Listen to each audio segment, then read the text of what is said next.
इसका भाई है, ये उल्टा काम करता है। मैक से आईपी लेकर आता है।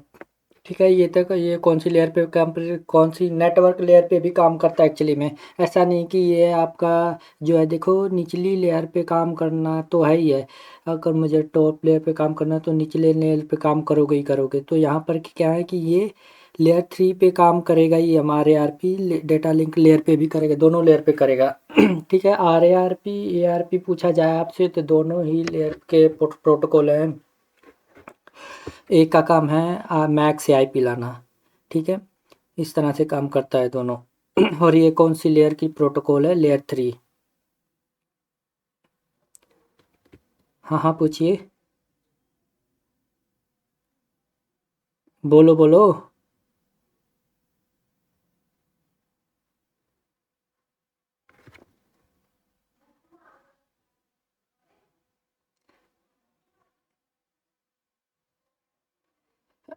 ARP के थ्रू कर सकते हैं, जो RP-A करोगे। जैसे मैंने यहाँ पे इसे पिंग किया है तो मैक एड्रेस आपको पता लग जाएगा। बस अब उसका मैक एड्रेस डाल के ब्लॉक कर दो, फॉर्मेट कर दो, कुछ भी कर दो, तो आप उसका मैक पता कर सकते हो।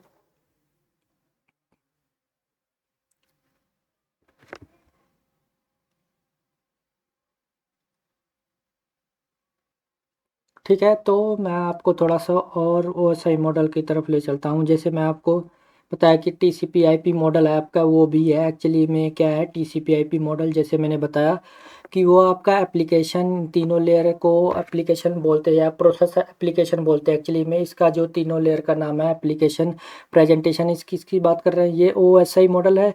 और ये वाला TCP/IP मॉडल है जो 1974 में, या DoD model, department of defence, जो उससे पहले एक्चुअली में मॉडल रिलीज़ हुआ था, जिसमें एक्चुअल में बनाया गया था और एक्चुअली हमारे नेटवर्क लेयर पे काम करता है, नेटवर्क में काम करता है एग्जैक्टली। कम्युनिकेशन के लिए फ़र्क क्या है इन तीन लेयर में? उसमें प्रोसेस एप्लीकेशन का नाम दे दिए, ट्रांसपोर्ट को अलग अलग नाम दे। ट्रांसपोर्ट का मतलब host to host layer, network का मतलब internet layer, data link physical layer को मिला करके नेटवर्क एक्सेस लेयर। क्यों? क्योंकि ये दोनों जो है नेटवर्क एक्सेस करने का काम करते हैं, इसको नेटवर्क एक्सेस लेयर बोल दिया। नेटवर्क लेयर जो IP, logical addressing, public address IP, ये सब का काम करते हुए इंटरनेट बोल दिया। ट्रांसपोर्ट का काम इधर से उधर तक डाटा पहुंचाना उसका, इसलिए होस्ट टू होस्ट लेयर का काम रख दिया, ट्रांसपोर्ट लेयर का होस्ट टू होस्ट। और वो एप्लीकेशन सेशन में क्या होता है? एप्लीकेशन की प्रोसेस होती है, जो डाटा कैसा दिखेगा, प्रोसेस होगा कि नहीं, सेशन बनेगा कि नहीं, वो सारे काम, इसलिए तीनों को प्रोसेस एप्लीकेशन का नाम दे दिया। तो TCP/IP मॉडल और OSI मॉडल, अगर आपसे कोई पूछे what is the difference between OSI and TCP/IP model, तो आप बोलोगे कि they are completely same just because of OSI model is also called as educational model. It has most specific layers to understand how traffic is move.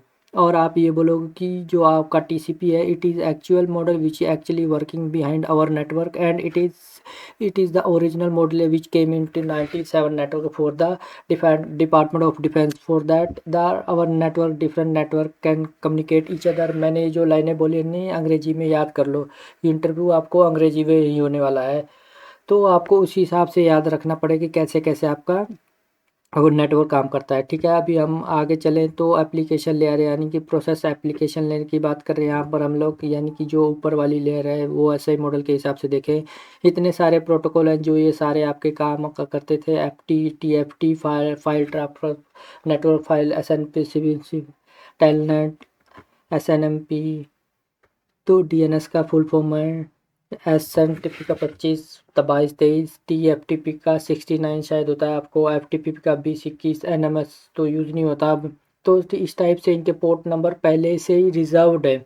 और हर एक protocol का अपना काम है। जैसे टेलनेट का काम है रिमोट लेना, SMTP का काम है ईमेल भेजना। ठीक है, फाइल ट्रांसपोर्ट जो FTP का काम है, फाइल इधर से उधर पहुंचाने का काम है, फाइल ट्रांसपोर्ट प्रोटोकॉल। और TFTP उसका भाई है, वो थोड़ा सा पिछड़ा हुआ क्योंकि वो UDP इस्तेमाल करता है। TFTP जो TCP इस्तेमाल करता है ताकि अच्छे से आपका डेटा जा सके। तो कनेक्शन ओरिएंटेड पे काम करता है TFTP। तो इस तरीके से हर एक लेयर में आपके प्रोटोकॉल जो है काम करते हैं। और ट्रांसपोर्ट लेयर में टीसीपी लेयर, यूडीपी मैंने बताया, एक और कनेक्शन ओरिएंटेड और कनेक्शन लेस। उसके बाद आपका जो ए इंटरनेट यानी नेटवर्क लेयर है, इसमें क्या आईपी काम करता है, आईसीएमपी काम करेगा, एआरपी काम करेगा, आरएआरपी काम करेगा, ये सारी चीज़ें हैं। आपका नेटवर्क एक्सेस से नीचे वाली लेयर में Ethernet, fast Ethernet, giga Ethernet, FDDI, ये सब पुराने हो गए हैं। एटीएम फ्रेम लीडर ये सब खत्म हो चुके हैं, ये सब है ही नहीं। लेकिन gigabit ethernet, fast ethernet, data link layer, MAC address, वो सब कहाँ काम करते हैं, नेटवर्क लेयर पे। तो H D L C protocol होता है, वो भी कहाँ काम करता है, H D F C, H D F C, H D L C. H D L C मतलब high level data link control. H D L C protocol होता है जो हमारा नेटवर्क लेयर पे, डेटा लिंक लेयर पे काम करता है। ठीक है, तो बोल सकते हो कि प्रोटोकॉल जो होते हैं वो एप्लीकेशन से लेकर ट्रांसपोर्ट लेयर तक काम करते हैं, और जो हमारे नेटवर्क्स प्रोटोकॉल होते हैं वो इंटरनेट या नीचे वाली लेयर पे काम करते हैं। ऊपर वाली लेयर को एप्लीकेशन लेयर बोला जाता है, नीचे वाली 4 लेयर को डेटा फ्लो लेयर बोला जाता है। अगर आपको इंटरव्यूअर पूछता है कोई what are the data flow layer, तो आप बोलोगे चौथी, तीसरी, दूसरी और पहली, यानी transport network data link physical layer. So अगर आपसे कोई पूछे एप्लीकेशन लेयर कौन सी है, तो आप बताओ कि ये ऊपर की 3 होती हैं। तो इस तरीके से क्वेश्चन आपको पूछे जा सकते हैं। देखो, जब आप इंटरव्यू देखो, कोई आपसे प्रैक्टिकल करवा के नहीं देखेगा, वो आपको ये नहीं बोला कि ये कंप्यूटर रखा है, इन दोनों को आईपी डाल के पिंग करके दिखाओ, ये कोई नहीं बोलेगा। आपको हमेशा पूछेगा ही क्वेश्चंस आपके थ्योरेटिकल नॉलेज के हिसाब से, और प्रैक्टिकल नॉलेज वहाँ से जज कर लेगा। अगर आपको पूछे कि एक आधी कमांड बना के जिस पे आप काम करते हो, तो अगर आपको पता है इसका मतलब आपने काम किया। अगर वो ट्रबल शूटिंग के स्टेप पूछ लेगा आपसे कि अगर आपके पास ये इशू आ रहा है, एक प्रिंटर नहीं चल रहा, सब कुछ ठीक है, आप बताओ कहाँ क्या क्या चेक करोगे। अगर आपको नॉलेज होगी कि एक्चुअली में वो एसआई मॉडल कैसे काम करता है, एक्चुअली में कौन कौन सी डिवाइसेस होती हैं, तो अभी तो आप उसको बता पाओगे। क्योंकि ये तो रट्टा मारने वाली चीज़ तो है नहीं, क्योंकि इसीलिए हमेशा आपसे इंटरव्यूअर में कोई प्रैक्टिकल करा के नहीं देख सकता। ठीक है, ये प्रैक्टिकल या ढंग से कर रहे हो कि नहीं, इसीलिए हमें समझना बहुत ज़रूरी है। कई लोग सोचते हैं कि सब थ्योरेटिकल नॉलेज बुरा, काला प्रैक्टिकल नॉलेज अच्छे ही, हमको ये क्या नाम है मैकेनिक गिरी वाला काम थोड़ी करना है। ये मेरे को भैया नट जोड़ना आ जाता है, या फिर मुझे जो है क्या बोलते हैं वेल्डिंग करनी आनी चाहिए, वो वाला काम थोड़ी है कि प्रैक्टिकल आना चाहिए। थ्योरी से कुछ नहीं, यहाँ पे जो थ्योरी उतनी ही काम करेगी जितना प्रैक्टिकल, क्योंकि थ्योरी का मतलब है आपके दिमाग कितना कितना खुला हुआ होगा, कितना डीप आपको नॉलेज है, तभी आप उसको इम्प्लीमेंट भी कर सकते हो प्रैक्टिकल में। तो आपको नॉलेज ही नहीं है तो क्या करोगे। तो इसीलिए primary layer for OSI model are to transport regulate and the information from source to destination, end to end control reliability, threading window sequencing, अभी इनके बारे में बात करने वाला हूँ। Threading window sequencing, flow control अभी आपने देखा होगा, एक्नॉलेजमेंट, इसके बारे में भी बात करेंगे। तो फ्लो कंट्रोल की बात करें अगर, जैसे मैंने वहाँ पे भी देखा था कि वो एक बंदा अपना जो उसकी जो क्षमता है वो से ज़्यादा भेजने की है 100 Mbps, और दूसरा जो पर्सन है उसकी क्षमता जो है वो सिर्फ 10 Mbps की है, वो भेज रहा है उसको पैकेट 100 Mbps, 50 Mbps। भाई रुक जा रुक जा, मेरे को प्रोसेस तो करने दे, तभी तो मैं तेरे पैकेट को वापस लूँगा। तो इसीलिए वो क्या करता है, स्लो डाउन करता है, फ्लो को कंट्रोल करना। जैसे हमें बांध बना देते हैं, डैम बना देते हैं ताकि फ्लो को कंट्रोल में रहे, ऐसा पीछे से पानी एकदम से हमारे बहुत बुरी हालत हो जाएगी, जैसे आजकल हो रहा है, डैम खोल देते तो आपको पता है क्या होता है। तो फ्लो को जो कंट्रोल करके रखना पड़ता है नेटवर्क में भी, तो हर वो ये डिफ़ॉल्ट हमने नहीं करना। ये काम ऐसा नहीं कि अच्छा मैनुअली कर लूँगा फ्लो को कंट्रोल, ना ना ना, हमने नहीं करना, लेकिन हमें समझना है कि फ्लो कंट्रोल होता क्या है। तो वो पीछे से इंटरनली काम कर रहा है, जैसे CSM में CD है, यानी carrier sense multiple access collision detection अपने आप काम करता है। अच्छा, जब डेटा नहीं भेज रहा होगा कोई तो मैं भेजूंगा ताकि कोलिजन ना हो, तो अपने आप काम करता है। लेकिन हमें पता होना चाहिए CSM में से CD काम करता है कैसे है, तो हमें वो समझने की जरूरत है। वैसे ही flow control internally transport layer पे काम कर रहा है। तो ये जो डेटा में ज़्यादा स्पीड भेज रहा हूँ, तो सामने वाला अगर जो नहीं समझ पाएगा तो उसको कंट्रोल करके उसके हिसाब से भेज दूँगा, ताकि हमारे दोनों बीच में सिंक बना रहे।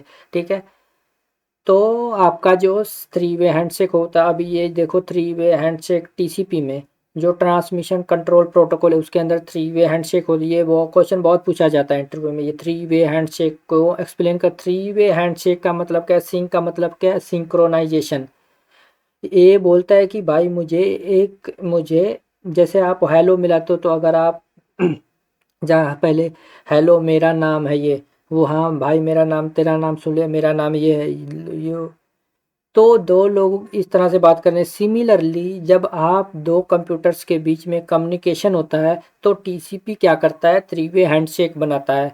वो हैंडशेक इसलिए बनाता है, वो कहता है कि मैं तेरे को डेटा भेजने वाला हूँ, मेरे से पहले बातचीत तो कर लो। तू है कौन भाई, मैं सिन पैकेट भेज रहा हूँ, तुम्हें क्या रिसीव हो रहा है कि नहीं, इसलिए भेजा सिन, इसको रिसीव हो गया। इसने इधर से क्या भेजा, सिन और एक, दो चीज़ें भेजी।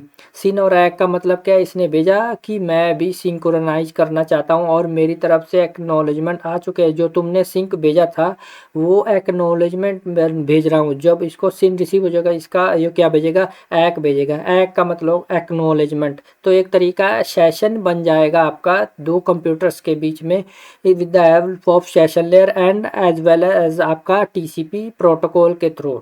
तो आपका सेशन बन गया, इन दोनों के बीच में थ्री वे हैंडशेक हो गया। और इनके पीछे सीक्वेंस नंबर काम कर रहा है। देखो एक सीक्वेंस नंबर 100 पे ये पैकेट ये भेज रहा है। अब पता पैसे के लगेगा इसने कौन सा पैकेट भेजा है, यानी कि ये बी नंबर जो कंप्यूटर, इसके पास और भी टीसीपी हैंडशेक आ रहे हैं, कोई और भेज रहा है।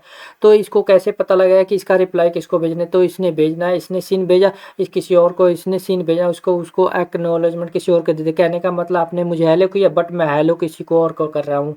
आप बोलो सर मैंने भेजा था, एज मेरा नाम तो आकाश है, मैंने भेजा आपको, और मैं दीपक को कर रहा हूँ जा करके के हेलो, लेकिन मेरे को बोला हेलो किसने, आकाश ने। तो आकाश ने मुझे हेलो बोला, तो मुझे कैसे पता लगेगा आकाश। तो वो क्या कर रहा है कि अपना नाम बोल रहा है, साथ में मेरा नाम आकाश, मैं आपसे बात कर रहा हूँ। तो इसी में क्या हो रहा है कि सीक्वेंस नंबर जोड़ देते हैं, SUQ का नंबर सीक्वेंस नंबर की थप्पा लगा दे कि 100 नंबर पे पैकेट भेजा है आपको। तो अच्छा तूने 100 नंबर पे भेजा, ये ले, उसका एक्नॉलेजमेंट किस पे आ गया, 101 पे। यानी हमेशा उससे नेक्स्ट नंबर पे एक्नॉलेजमेंट आएगा। कहने का मतलब आकाश बोले कि मैंने सर आपको एक 101 नंबर पैकेट भेजा, सॉरी, तो हाँ 101 पे मुझे मिल गया। तो ठीक है, मैं उसको बता रहा हूँ कि 101 का मतलब मुझे मिल गया, ठीक है। और ये अपना सीक्वेंस भेज रहा है 300 नंबर पे, तो उधर से कि किसका एक्नॉलेजमेंट आएगा, 301 पे आएगा। इसको हम क्या बोलते हैं, टीसीपी थ्री वे हैंडशेक। तो अगर आपसे कोई पूछे कि इंटरव्यू में कि टीसीपी थ्री वे हैंडशेक क्या होता है, तो आप बोलोगे it is a connection oriented process to communicate between two host and to start the communication specifically first of all it will send the sync button and then second person will send the SYNAC by because you receive the synchronization bits he send in the acknowledgement, and then the first computer will receive the sync packet and then he will send his acknowledgement since the correction is established। उससे ज़्यादा detail में पूछे तो sequence number समझा दो उसको, ठीक है।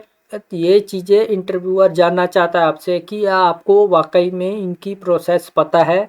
कि अगर आपको पता है इट इज़ गुड, तो आपको समझ जाएगा कि आपको अच्छे से आती हैं चीज़ें, ठीक है। तो उसके बाद क्या है, विंडोइंग। विंडोइंग भी क्या होती है, हमारी बाय डिफ़ॉल्ट कंप्यूटर में सेट होती हैं। विंडोइंग का मतलब है कि मैं कितने पैकेट आपको भेजूँ एक साथ, कि आपको समझ आ जाए, कि आपको उसको प्रोसेस कर पाओ। ऐसा नहीं कि मैं यहाँ से बोल रहा हूँ कि ये आपने बोला सर पहले क्या बोला था भूल गया, क्योंकि आपको जो इकट्ठे 4-5 प्रोसेस नहीं कर पाते पैकेट को। तो विंडो साइज बाय डिफ़ॉल्ट क्या होता है, वन। वन मतलब एक, यानी कि एक पैकेट ये भेजेगा, ये एक्नॉलेजमेंट है, ये दूसरा बोलो, फिर एक्नॉलेजमेंट, फिर ये तीसरा, फिर एक्नॉलेजमेंट जाएगा।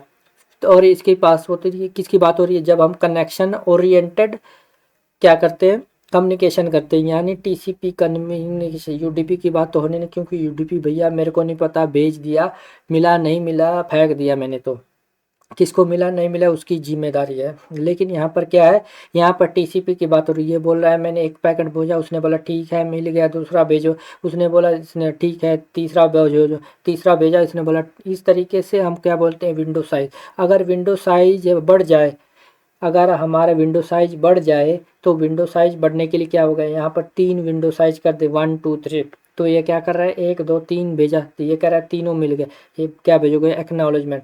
फिर ये क्या करेगा, अच्छा मिल गया ठीक, चौथा पाँचवा छठा, फिर ये सातवें की एक्नॉलेजमेंट, ठीक है, आठवां नौवां दसवां ऐसे भेजेगा। तो इसका मतलब क्या है कि आपका यहाँ पर आपका एक्नॉलेजमेंट जा रहा है कि मुझे 3 पैकेट मिल गए। तो विंडो साइज जो होती है, स्लाइडिंग विंडो जो विंडो साइज जो यहाँ पर 3 है। बेसिकली स्लाइडिंग विंडो का मतलब क्या है कि with the different window size, कहने का मतलब इसका जो इसने जो पैकेट भेजा था पहला दूसरा तीसरा किसको नहीं मिला, तो ये क्या करेगा यहाँ पर उसका विंडो साइज को कम कर देगा, या तो या एक्नॉलेजमेंट मांगेगा कि भैया ऐसा है कि मुझे तीसरा नहीं मिला, दोबारा भेजो। ये यहाँ पे तीसरा पैकेट दोबारा भेजेगा, फिर ये चौथा पैकेट को रिसीव कर लिया, फिर मान लो इसको फिर पांचवा नहीं मिला, फिर एक्नॉलेजमेंट भेजे, फिर ये पहला पांचवा भेजेगा, फिर उसके बाद ये छठा सातवां आठवां, इस तरीके से आपका क्या है ये विंडो साइज है चलता रहेगा। ठीक है, तो विंडो साइज यहाँ पर विंडो साइज 2 बना दिया। क्यों, क्योंकि भेज तो 3 पर, बट ये नहीं कर पा रहा, इसको नहीं मिल नहीं रहा। तो अब इस पे क्यों नहीं मिल रहा, देखो इस वाले जो डायग्राम है इस पे क्यों नहीं मिल पा रहा है, क्योंकि इस वाले कंप्यूटर ने अपना जो विंडोइंग साइज है वो 2 रखा हुआ है, लेकिन ये वाले कंप्यूटर ने अपना विंडो साइज 3 रखा हुआ है। बेसिकली इशू का यहाँ पर जहाँ हमें फिजिकली देखने को नहीं मिलता, क्योंकि हमारे कंप्यूटर सेम ही नेटवर्क यानी मोस्टली सेम ही प्लेटफॉर्म पर होते हैं, विंडोज़ लिनक्स के। लेकिन अगर आप डिफरेंट ऑपरेटिंग सिस्टम के बीच कम्युनिकेट करते हो, चांसेस है कि कोई ऑपरेटिंग सिस्टम विंडो साइज कम हो ज़्यादा हो, लेकिन वो अपने आप ऑटोमेटिकली उसको मतलब चेंज कर लेता है, क्योंकि कितना कम्युनिकेशन साइज रखना है। बट एक बार दिक्कत आती है तो ये क्या होता है आपका स्लाइडिंग विंडो, या उसको आप बोल सकते हो कि अगर मान लो कि अगर आप 1 2 3 पैकेट गया और 2 नहीं मिला, तो 2 की एक्नॉलेजमेंट, पहला अकेला 2 आएगा, फिर जब उसको 2 मिल जाएगा फिर वो बोलेगा 3 3 4 5 आएगा। अगर मान लो 4 नहीं मिला तो 4 को वो एक्नॉलेजमेंट भेजेगा, नहीं मिला 4 भेजेगा तो 1 2 3 4 5 आ गया, तो अब उसके बाद बोलेगा छठे का भेजो, छठा सातवां आठवां नौवां। तो इस तरीके से आपका क्या होता है, यहाँ पर विंडोइंग होती है आपकी, और यहाँ पर विंडो स्लाइडिंग विंडो का मतलब क्या है, अगर विंडो नहीं मिली तो या कुछ हो गया ड्रॉप कर देगा उसको, यहाँ पे उसको स्लाइडिंग विंडो भी बोलते हैं। अब ये जो आप यहाँ देख रहे हो ये वाला 20 बाइट का जो हमारा टीसीपी सेगमेंट का फॉर्मेट है, यानी कि जो आईपी वर्जन 4 का जो हेडर है वो इस तरीके से दिखता है आपका, source port, destination port, sequence number, acknowledgement, header length, code bit, window size, urgent, checksum, option, data. Data तो यहाँ पे आ गया, चेकसम यहाँ पे आ गया, ऑप्शन में आपकी डिपेंड करता है कोई चीज़ है या नहीं है, यानी कि टोटल 20 बाइट का हेडर होता है हमारा इसका टीसीपी का। इंटरव्यू अगर आपसे पूछे कि टीसीपी सेगमेंट फॉर्मेट के बारे में पता है, तो आप बता सकते हो कि 20 बाइट का हेडर होता है, उसके अंदर सोर्स पोर्ट, डेस्टिनेशन पोर्ट ये होता है। अगर और डिटेल में पूछो तो, और डिटेल में कौन पूछता है, स्पेसिफिक कंपनी पूछती हैं, जो हर एक कंपनी इतना डिटेल में नहीं जाएगी, क्योंकि उसको कोई लेना देना है कि आपको इतना डिटेल में मालूम है कि नहीं, उसने कुछ और काम कराना है आपसे। तो कोई कोई कंपनी जहाँ पे रिक्वायरमेंट होती है इतने डीप लेवल की, वहाँ पे आपसे इसका हेडर भी पूछेगा। इसलिए मैं बोल रहा हूँ कि कोसाई मॉडल को आप 1 महीना भी चलाएं तो वही चला सकते, क्योंकि इसके अंदर और बहुत कुछ चीज़ें, एक एक पोर्ट को इसको हम खोल के अच्छे से समझें, पैकेट लेवल में घुस जाए और डिटेल आ जाएगी। लेकिन यहाँ पर हमें इतना ही समझना है कि टीसीपी फॉर्मेट, सेगमेंटेड फॉर्मेट की साइज़ कितनी, की टीसीपी हेडर कितना साइज़ का होता है, कि 20 बाइट का होता है, उसके अंदर क्या क्या ऑप्शन होती हैं वो आपको याद रखनी है, थोड़ी बहुत, सारी नहीं, जितनी याद रखी जाए उतनी रखो। जैसे source port, destination port, source IP, acknowledgement, sequence number, windowing, ये सब आपको नॉर्मली याद रह सकती हैं। तो यूडीपी आपको पता है कि UDP user datagram protocol is a connection transport protocol in the connection let's protocol in UDP simple protocol that exchanges the diagram without acknowledgement या वीडियोस। इसके बाद क्या है, ये और भी करंटली डिलीवरी नहीं करता, कोई डिलीवरी एरर प्रोसेसिंग नहीं होती इसके अंदर। UDP uses no window, no acknowledgement, no reliability. जो इसका जो हेडर हो गया है वो भी कितना छोटा होगा। टीसीपी का हेडर देखा ना पीछे 20 बाइट का, लेकिन आप यूडीपी का हेडर देखोगे तो यूडीपी के कुछ प्रोटोकॉल बता रहे हैं यहाँ पे, टीएफटी यूडीपी पे काम करता है, डीएचसीपी यूडीपी के काम, डीएनएस जो है ना हमारा दोनों पे काम करता है एक्चुअली में, डी यूडीपी पे भी कर सकता है, टीसीपी पे भी कर सकता है, डिपेंड करता है। डीएसएनएस खाली यूडीपी पे नहीं काम करता, इनिशियली वो यूडीपी पे करता है। कुछ प्रोटोकॉल नाम बोल जो यूडीपी पे काम कर। अब इसका हेडर देखो कितना छोटा है, 8 बाइट का, कहाँ 20 बाइट, कहाँ 8 बाइट, है ना। तो ये 8 बाइट का क्यों है, क्योंकि ना इसको एक्नॉलेजमेंट चाहिए, ना इसको डेटा, ना इसको source IP, destination IP port, ये सब कुछ नहीं चाहिए। Source port, destination port, length, data, checksum, ख़त्म। इसका हेडर बहुत ही छोटा सा है टीसीपी के मुकाबले, लेकिन ये फास्ट तो है, लेकिन ये एक्नॉलेजमेंट रिलायबल नहीं है। क्यों? यूडीपी। लेकिन टीसीपी क्या है, थोड़ा सा स्लो है, क्योंकि उसके अंदर बहुत सारी चीज़ें पूछी जाती हैं, लेकिन वो एक्नॉलेजमेंट यानी रिलायबल है, क्योंकि उसके अंदर रिलायबिलिटी से डेटा इधर से उधर भेज सकते हैं।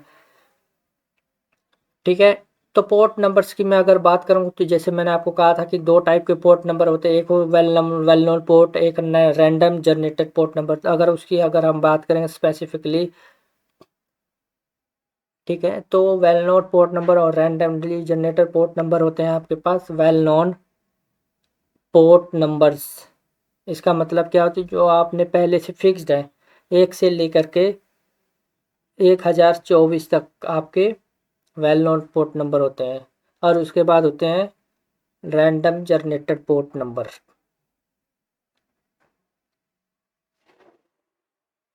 पोर्ट नंबर्स एक्चुअली में। और ये होते हैं आपके 1025 से लेकर 65,535। ठीक है। ये रैंडम जनरेटेड प्रोटो नंबर होते हैं। अगर आपको किसी को वेल नोन पोर्ट नंबर, हर पोर्ट प्रोटोकॉल पोर्ट नंबर को पहले से असाइंड है, जो हमारे वेल नोन है, और हमें वेल नोन पोर्ट नंबर थोड़े याद रखने। जैसे मैंने कहा एफटीपी का बेस बीसी की किस होता है, टेलनेट का 23 है, एसएमटीपी का 25 है, डीएनएस का 53 है, एफटी का 69 है, एसएनएमपी का जो है आपका 161 है। और ये वाले प्रोटोकॉल टीसीपी पे काम करते हैं, ये वाले प्रोटोकॉल यूडीपी पे काम करते हैं। डीएनएस जो है ना, आधा इधर है आधा इधर है, क्यों? कि टीसीपी में भी काम कर सकता है और यूडीपी भी काम कर सकता है। पोर्ट नंबर 80 जो एचटीटीपी का होता है, एचटीटीपीएस का 443 होता है, एसएसएल का 443 होता है। तो ये सारी चीज़ें जो हैं पोर्ट नंबर्स है, जो आपको remember, you can remember this specific port numbers. तो इतनी बात समझ आ गई सबको ओएसआई मॉडल के बारे में? तो ठीक। हाँ हाँ, पूछो पूछो। हाँ हाँ, बोलो जी।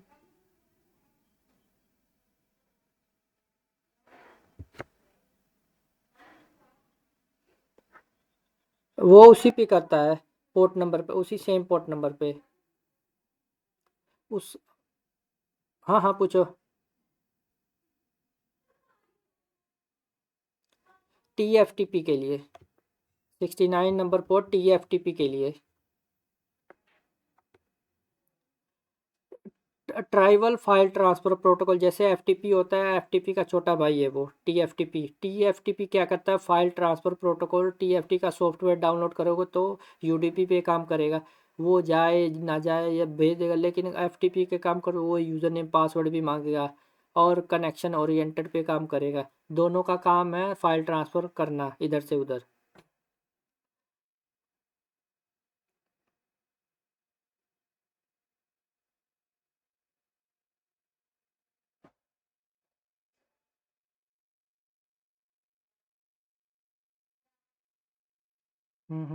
Yes yes. ठीक है गाइस, तो आज इतना ही रखते हैं, कंटिन्यू करेंगे कल इसको। डीएससीपी में 67 68। नॉर्मली क्या होता है ना, सेंडिंग रिसीविंग के लिए दोनों पे पोर्ट होते हैं। जैसे एफटीपी का 20 21 होता है, एसएमटीपी का नॉर्मली एक ही होता है, क्योंकि उसमें नॉर्मली मेल रिसीव होती है, सेंड 925 पर होती है। टेलनेट का जो है वो भी नॉर्मली 23 होता है, स्पेस 22 23 होता है। टेलनेट 22 23। कई प्रोटोकॉल डबल भी हैं, कई प्रोटोकॉल सिंगल भी हैं। हम्म।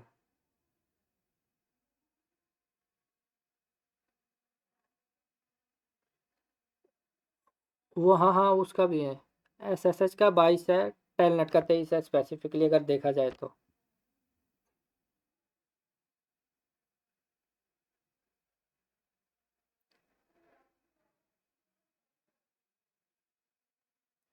वो पोर्ट इसलिए ओपन कराते हैं कि क्या होता है कि जब हम एक पैकेट को भेज रहे हैं, तो उसके आगे हमेशा port number, source port, destination port header में लग के जाती है। तो वो हेडर में पोर्ट अगर नहीं भी है, तो और वहाँ पे पहुँचा फायरवॉल के ऊपर तो फायरवॉल बोले नहीं भाई इस पोर्ट को नहीं अंदर जाने दो, अलाउड ही नहीं है। तो फिर आपको उसको खुलवाना पड़े कि भाई सोर्स के लिए ये वाला पोर्ट खोल लो। लेकिन बाय डिफ़ॉल्ट सबके लिए अलाउ नहीं करते, तभी ज़रूरत पर, क्योंकि इनसाइड में जो इंटरनली तो ठीक है नॉर्मली, लेकिन डिपेंड करता है कि कितना ज़्यादा रिस्ट्रिक्टेड है आपके, तो वो सब जगह होता है, मैं भी करता हूँ उस पे काम। फायरवॉल के थ्रू भी होता है, राउटर के थ्रू भी होता है, लेकिन बेसिकली फायरवॉल के थ्रू ज़्यादा होता है। ठीक है guys, take care, good night. कल OSI मॉडल की स्क्रीनशॉट आपको दे दूंगा कल, और जो है आप खुद से भी नोट्स बनाओ दोबारा देख करके इन चीज़ों को। जी मैं आप लोगों से कल मिलता हूँ। Good bye.